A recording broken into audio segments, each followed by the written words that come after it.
오늘 8절부터 봤는데요. 6절을 먼저 보시면 6절에 이렇게 시작합니다. 이에 그 여인이 가서 그의 남편에게 말하여 이르되 하나님의 사람이 내게 오셨는데 그의 모습이 하나님의 사자의 용모 같아서 심히 두려움으로 어디서부터 왔는지를 내가 묻지 못하였고 그도 자기 이름을 내게 이르지 아니하였다. 마노아의 아내 삼손의 어머니가 하나님의 사자를 먼저 만났죠. 하나님의 사자가 마노아의 아내에게 찾아와서 아이가 태어날 거다. 그 아이에게는 나시린의 규례대로 행해야 한다. 그러면서 나시린이 태어날 거를 이렇게 얘기해 줬죠.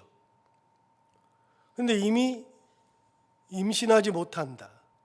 아이를 낳지 못하는 그런 삶을 오랫동안 살았기 때문에 아이를 가질 생각을 이제는 아예 접었는데, 그런데 그때에 하나님의 사자가 마노아의 아내에게 이르렀죠.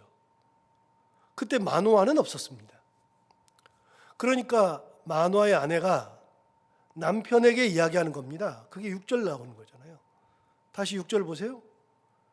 이에 그 여인이 가서 그의 남편에게 말하여 이르되, 남편은 못 들었으니까 그 얘기를 전해주는 거죠. 하나님의 사람이 내게 오셨는데 그의 모습이 하나님의 사자의 용모 같아서 심히 두려움으로 어디서부터 왔는지를 내가 묻지 못하였고 그도 자기 이름을 내게 이르지 아니하였다. 그래서 당시 상황을 남편에게 이야기해 준 겁니다. 7절도 계속해서 보시면 그가 내게 이르기를 보라, 내가 임신하여 아들을 낳으리니 이제 포도주와 독주를 마시지 말며 어떤 부정한 것도 먹지 말라. 이 아이는 태에서부터 그가 죽는 날까지 하나님께 바쳐진 나시린이 됨이라 하더이다 하니라. 그리고 나시린에 대한 이야기도 다 전해 주었습니다. 그러니까 이런 얘기를 들었을 때 마노아가 어떻게 했느냐? 마노아는 자기가 들어본 적이 없잖아요. 사자를 만나본 적이 없잖아요. 그래서 마노아가 8절에 얘기하는 겁니다. 8절을 보시면, 오늘 본문 8절을 보시면 마노아가 여호와께 기도하여 이르되 주여 구하옵나니 주께서 보내셨던 하나님의 사람을 우리에게 다시 오게 하사 우리가 그 낳을 아이에게 어떻게 행할지를 우리에게 가르치게 하소서. 그렇게 하나님 앞에 기도한 거죠. 하나님 다시 보내주십시오. 다시 보내서 그래서 이 아이에게 어떻게 행해야 될지 하나님 말씀해 주십시오 라고 하나님 앞에 다시 기도한 겁니다. 못 들었으니까 당연히 그럴 수 있겠죠. 나도 들어야 되겠다, 그런 거겠죠. 9절을 보시면 하나님이 마노아의 목소리를 들으시니라. 여인이 밭에 앉았을 때에 하나님의 사자가 다시 그에게 임하였으나 그의 남편 마노아는 함께 있지 아니한지라. 하나님이 마노아의 목소리를 들으셨는데 여인이 밭에 있을 때 하나님의 사자가 여인에게 또 나타난 겁니다. 마노아에게는 나타난 게 아닙니다. 그러니까 그 여인이 빨리 가서 남편에게 이야기해야 되겠죠. 그 남편은 함께 있지 아니한지라 라고 되어 있으니까요. 10절 보시면 여인이 급히 달려가서 그의 남편에게 알리어 이르되 보소서 전일에 내게 오셨던 그 사람이 내게 나타났나이다 하매 마노아가 일어나 아내를 따라가서 그 사람에게 이르러 그에게 묻되 당신이 이 여인에게 말씀하신 그 사람이니까 하니 이르되 내가 그로다 하니라. 그래서 마노아가 아내의 말을 듣고 빨리 일어나서 그 사람에게 간 겁니다. 가가지고 물어보는 거죠. 당신이 이 여인에게, 내 부인에게 말했던 그 사람 맞습니까? 그랬더니 맞다, 내가 그다 이야기해 준 거죠. 자, 12절 보시면 마노아가 이르되 이제 당신의 말씀대로 되기를 원하나이다. 이 아이를 어떻게 기르며 우리가 그에게 어떻게 행하리이까. 당신의 말씀대로 되기를 원합니다. 이건 뭐냐면 아이를 준다 그랬잖아요. 아이가 나온다 그랬잖아요. 당신의 말씀대로 되기를 원합니다. 그러면 우리가 이 아이를 어떻게 길러야 할까요? 를 묻는 겁니다. 어떻게 행해야 할까요? 구체적으로 가르쳐 주십시오. 자, 이제부터 여호와의 사자가 삼손을 어떻게 길을 넣어야 할지를 이야기해 주는 장면이 나옵니다. 13절 보시면 13절과 14절에 여호와의 사자가 마노아에게 이르되 내가 여인에게 말한 것들을 그가 다 삼가서. 여러분 혹시 여러분의 성경책이고 펜을 가져왔으면 어디다가 동그라미를 하냐면 다에다가 동그라미 하십시오. 다.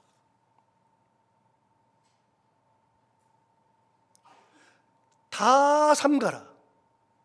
다시요. 여호와의 사자가 마노아에게 이르되 내가 여인에게 말한 것들을 그가 다 삼가서. 14절 포도나무의 소산을 먹지 말며 포도주와 독주를 마시지 말며 어떤 부정한 것도 먹지 말고 내가 그에게 명령한 것은 그 다음에 뭐라고요? 다 지킬 것이니라. 그러니까 여기서 중요한 거는 뭐냐면 다예요. 다. 그렇게 하면 된다는 겁니다. 다 하면 되는 겁니다. 자, 여인에게 했던 말이 뭡니까? 여인에게 했던 말이 4절부터 5절 나오잖아요. 자, 여인에게 했던 말 들어볼까요? 자, 4절 보시면 그러므로 너는 삼가 포도주와 독주를 마시지 말며 어떤 부정한 것도 먹지 말지니라. 보라 내가 임신하여 아들을 낳으리니 그의 머리에 삭도를 대지 말라. 이 아이는 태에서 나무로부터 하나님께 바쳐진 나시림이 됨이라. 그래서 포도주와 독주 부정한 것을 먹지 말라 하는 것과 함께 삭도를 대지 말라고 했죠. 자, 그러면 13절에서 여호와의 사자가 마노아에게 했던 말을 다시 들어보면 여호와의 사자가 마노아에게 이르되 내가 여인에게 말한 것을 그가 다 삼가야 된다. 여인에게 말했던 것은 예외가 없다. 14절 보시면 포도나무의 소산을 먹지 말며 포도주와 독주를 마시지 말며 어떤 부정한 것도 먹지 말고. 이거 이미 4절에서 한 얘기죠.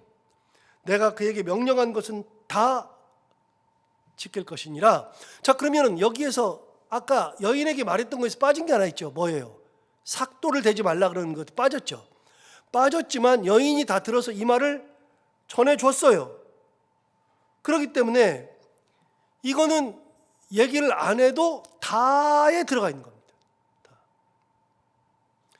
하나님의 말씀을 우리가 청종할 때에는 예외가 없어요. 자, 그럼 여기서 하나 이렇게 생각할 수 있어요. 에이 뭐 머리가 이렇게 지저분한데 조금만 다듬지 뭐. 머리 조금만 다듬지 뭐. 안 돼요. 에이 뭐 포도주 그냥 목마려운데 조금만 마시지 뭐.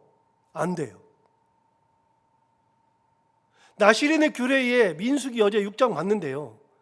민수기 6장에 있는 말씀처럼 시체를 가까이 하지 마는데 시체는 어떤 시체냐? 내 부모라 할지라도 내 형제라 할지라도 내 친척이라 할지라도 어떤 사람이라 할지라도 가장 가까운 사람이라 할지라도 시체는 만지면 안 돼요. 나시린 때는, 규례가 있을 때는. 아, 우리 아버지인데 안 된다니까요. 조금도 용납이 안 돼요. 그래서 천사가 한 얘기 뭐냐? 다 삼가야 된다. 전부 다. 자, 여기서 어제 했던 얘기 잠시 하면 나시린은 하나님이 정해주는 것이 아니라 자기가 서원하는 거라 그랬습니다. 내가 나시린으로 살겠습니다를 서원하는 거예요. 그런데 그게 평생이 아니라 기본적으로는 약 한 달. 그래서 얘기했잖아요. 나시린은 뭐가 똑같냐면 작정기도랑 똑같다 그랬잖아요. 그래서 작정기도를 우리가 40일 작정기도 하면 40일 딱 작정기도. 내가 40일 동안 새벽기도를 하겠다. 내가 40일 동안 뭐는 안 하겠다. 내가 40일 동안은 뭘 끊겠다. 내가 40일 동안은 말씀만 읽고 기도에 점점하겠다. 어떤 작정을 하면서 기도하게 되죠. 여러분 작정 기도를 하게 되면 내가 작정할 때 약속한 게 있어요. 그럼 내가 새벽 기도를 하겠다고 약속하면 40일 동안은 죽으나 사나 새벽 기도를 해야지 나실인의 규례가 깨지지 않는 거잖아요. 그런데 하루라도 빠졌다.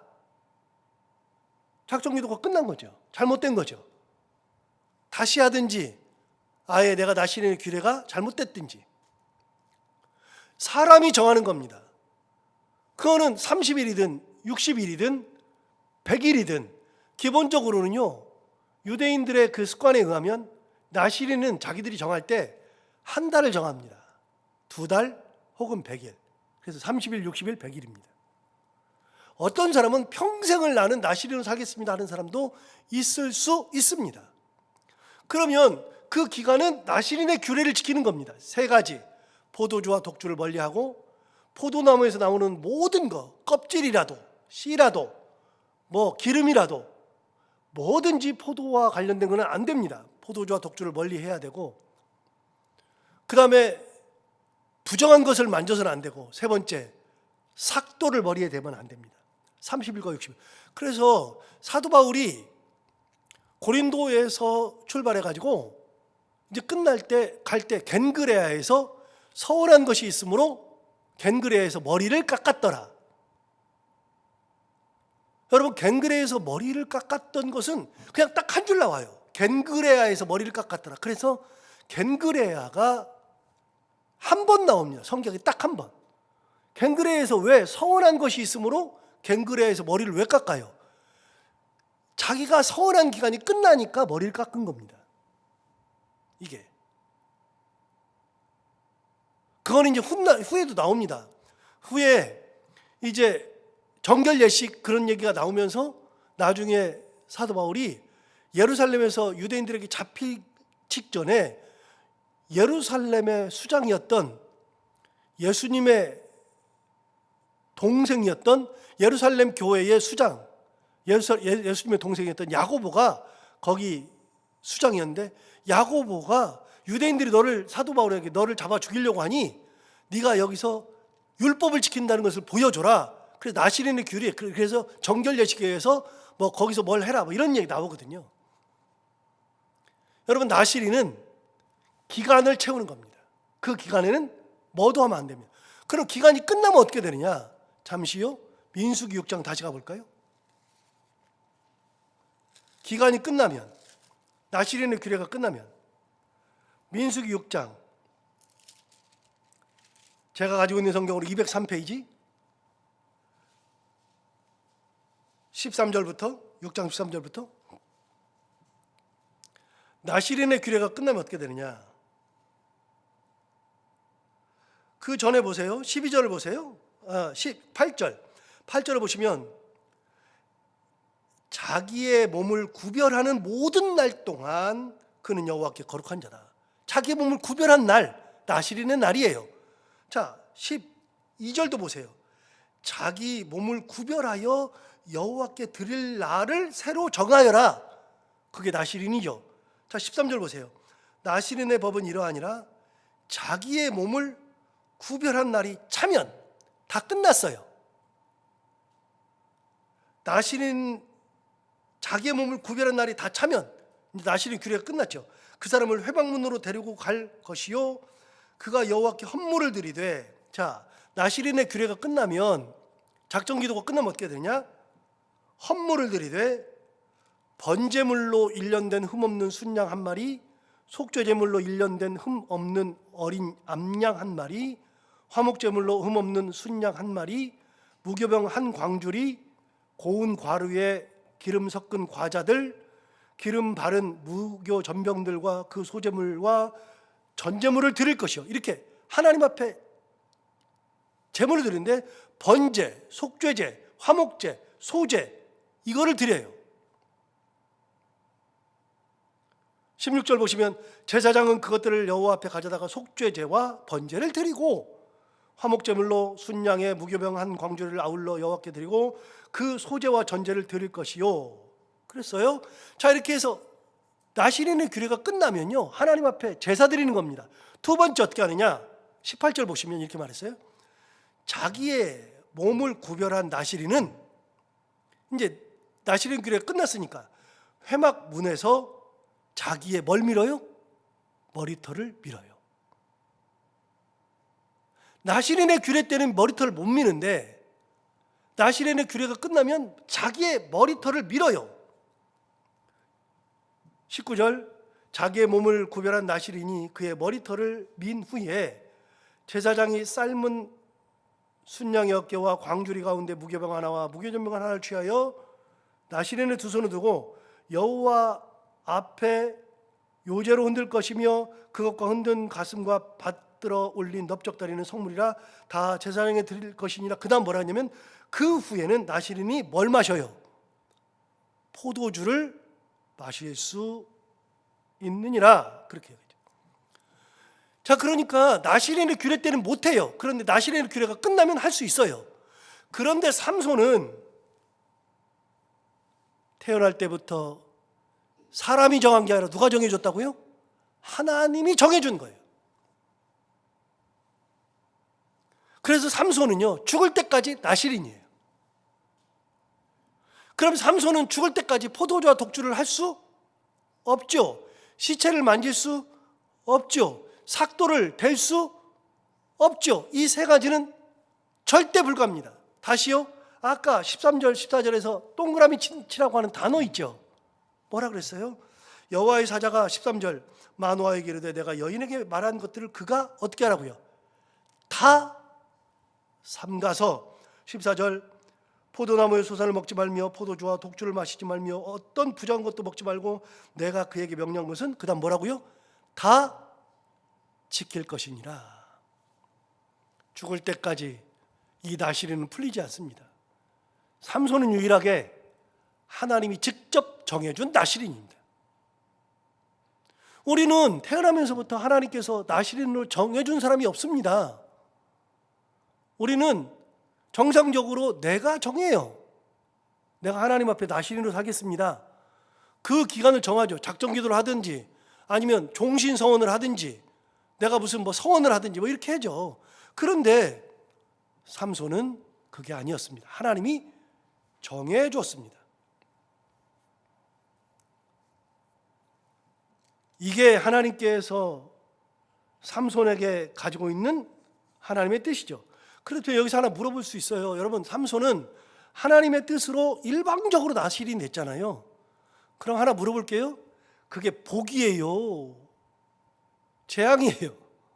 여러분 같으면 태어나면서부터 나시린, 그럼 여러분에게는 복이에요? 재앙이에요? 이게 어려운데요. 희한하죠? 담 넘지 마. 그러면 꼭 담을 넘고 싶거든요. 10시까지 들어와. 그러면 10시가 계속 생각나거든요. 희한하죠? 그거 하지 마. 그럼 꼭 하고 싶거든요. 사람은 아무 생각 없을 때는 그냥 내가 그만해야지 그럴 수 있는데 하지 마. 이거 해. 그러면 꼭 그거를 안 하고 싶거나 하고 싶거나 꼭 그런 마음이 생기거든요. 그래서 규약을 주는 순간부터는 그것이 마음속에 남아서 그거를 꼭 해야만 되겠고 그걸 꼭 안 해야만 되겠고. 다시 물어요. 삼손이 나시린으로 태어나요. 평생을 나시린으로 살아야 돼요. 그럼 이게 복입니까? 화입니까? 신앙이 있으면 복이에요. 하나님을 사랑하면 복이에요. 여러분, 내가 하나님 앞에 뭔 서원을 했어요. 이게 내가 신앙이 있을 때 내가 서원하죠. 그 신앙이 유지될 때는 이게 복이에요. 그런데 신앙심이 무너졌을 때는 화예요. 재앙이에요. 그래서 우리가 신앙이 있느냐 없느냐에 따라서 복이냐 화가 결정되는 겁니다. 내가 그걸 안 해도 복이에요. 여러분, 사도 바울은 신앙이 있으니까 감옥에 가도 복이에요. 다른 사람은 감옥 가면 화예요. 그런데 사도 바울은 감옥에 가도 복, 핍박을 받아도 복, 맞아도 복. 여러분, 화와 복의 이 갈림길은 신앙이에요. 하나님을 사랑하는 열정이고 하나님을 사랑하는 마음이에요. 삼손이 하나님을 사랑하는 열정이 있을 때는 복인데 하나님을 사랑하는 열정이 사라질 때, 신앙이 없어질 때는 화해예요. 그래서 우리가 신앙생활하면서 똑같아요. 하나님 앞에 섰을 때 그것이 화가 되느냐 복이 되느냐는 내가 신앙 가운데 있느냐 아니냐, 그게 분기점이에요. 그래서 같은 걸 해도 화가 될 수도 있고 복이 될 수도 있죠. 그래서 우리는 하나님의 말씀을 받을 때에는 그 모든 것들이 화가 되지 않고 복이 될 수 있는 거다. 언제요? 내가 신앙에 든든히 서 있을 때, 하나님을 사랑할 때, 그렇게 큰 복이 될 수 있다는 거 생각하면서 오늘 이 말씀, 이게 얼마나 어려냐면요, 다 지킬 것이니라, 다 행해야 된다. 이 다가 진짜 어려운 거예요. 하나만 예외로 하면 좋은데 아니에요. 조금만 예외로 하면 좋은데 아니에요. 다예요. 그런데 그 다가 쉬워요. 언제? 신앙에 든든히 서 있을 때. 우리 모두 다 신앙에 든든히 서고 하나님을 사랑하는 그 마음과 열정이 가득해서, 그래서 우리의 삶 가운데 주어지는 하나님의 말씀, 하나님의 은혜가 다 복된 그런 삶을 살아갈 수 있는 우리 모두가 다 되기를 바랍니다. 기도하겠습니다. 하나님 아버지, 감사합니다. 오늘 귀한 말씀으로 우리를 깨워주셔서 감사합니다. 삼손,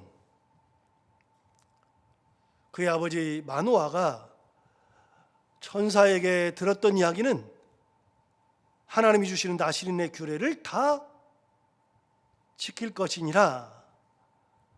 그게 교육의 방법이었습니다. 하나님 아버지, 우리가 세상을 살아가는데, 그리고 이 땅을 살아가는 동안에 우리가 이 땅에서 하나님의 은혜 가운데 살아가는 것은 말씀, 그 말씀을 다 지켜 행하고 하나님의 은혜 가운데에 항상 걸어가며 하나님과 동행하는 것이 가장 귀한 거라는 거 다시 한번 생각하고, 우리에게 주어지는 모든 것들이 하나님의 은혜와 하나님의 말씀이 전부 다 복된 것들이 될 수 있도록 우리를 신앙 가운데 든든히 서게 하시고, 말씀 가운데 서게 하시고, 하나님을 사랑하는 마음 가운데 서게 하시고, 하나님을 사랑하는 열정 가운데 살아가는 저희들 모두가 다 되게 하여 주옵소서. 하나님 아버지, 오늘도 하루를 살아갈 때 이 말씀을 기억하며 살게 하여 주옵시고, 오늘도 기도하러 나와서 살아가는 성도들 기도를 들어 응답해 주시기 원하며, 해야 되는 것들을 기쁨으로 감당하고 만나는 분들과 함께 웃고 행복한 하루가 되게 하여 주옵소서. 예수님 이름으로 기도하옵나이다.